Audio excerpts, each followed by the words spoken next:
Hello बच्चों, यहाँ प्रश्न है त्रिभुज ए बी सी तथा डी ई एफ में कोण ए बराबर कोण ई बराबर 40 है। ए बी अनुपात ई डी बराबर ए सी अनुपात ई सी ई एफ है। ए बी अनुपात ई डी बराबर ए सी अनुपात ई एफ है तथा कोण एफ जो है 65 है, तो कोण बी का मान ज्ञात कीजिए। तो चलिए इस प्रश्न को हल करते हैं। तो मुख्य अवधारणा अगर मैं इस प्रश्न का लिखूं, मुख्य अवधारणा, तो इसमें त्रिभुजों की समरूपता हम देखेंगे। त्रिभुजों की समरूपता। तो देखिए, अगर मैं यहाँ से देखूं कि त्रिभुज ए बी सी है और एक त्रिभुज जो है डी ई एफ है, डी ई एफ है, इसमें क्या बोला है कि कोण। अब देखिए, अगर मैं दो त्रिभुज बना लूं इस तरीके का, दो त्रिभुज बना लेंगे इस तरीके का, जिसके नाम दे दूं अगर मैं, तो ए बी सी और D E F, D E F ये हमने मान लिया। अब कोण ए जो है वो 40 डिग्री है, कोण ई बी जो है वो 40 डिग्री है।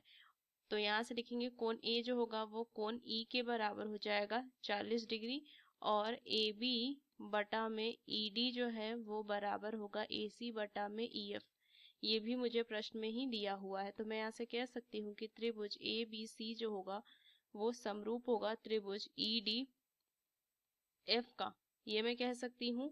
तो इन देखिए, यहाँ से अगर ये त्रिभुज समरूप है वो भी कह सकती हूँ, एस ए एस समरूपता नियम से ये समरूप होंगे। अगर ये समरूप है तो मैं यहाँ से कह सकती हूँ कोण ए जो होगा कोण ई के बराबर, तो ये मुझे दिया हुआ है। उसी तरीके से कोण सी जो होगा कोण एफ के बराबर होगा, जो कि 65 डिग्री है, और कोण बी जो होगा वो कोण डी के बराबर होगा, ये मैं कह सकती हूँ। अब मुझे ज्ञात करना है कोण बी। तो अगर मैं त्रिभुज ए बी सी की बात करूँ तो मुझे पता है तीनों कोण का जो योग होगा वो 180 होगा, ये मैं कह सकती हूँ। तो यहाँ से क्या हो जाएगा, कोण ए तो पता है 40 डिग्री, कोण बी मुझे ज्ञात करनी है और ये 65 है। तो मैं क्या लिख सकती हूँ, 180 के बराबर, तो कोण बी बराबर आ जाएगा 180, माइनस में इन दोनों को जोड़ देंगे तो 105। तो कोण बी बराबर आ जाएगा 75 डिग्री, और यही मुझे ज्ञात करना था। तो कौन सा विकल्प सही है, देखिए सी। तो ये मुख्य अवधारणा का इस्तेमाल करके हमने इस प्रश्न को हल किया। आशा करते हैं ये प्रश्न आपको समझ में आया। धन्यवाद।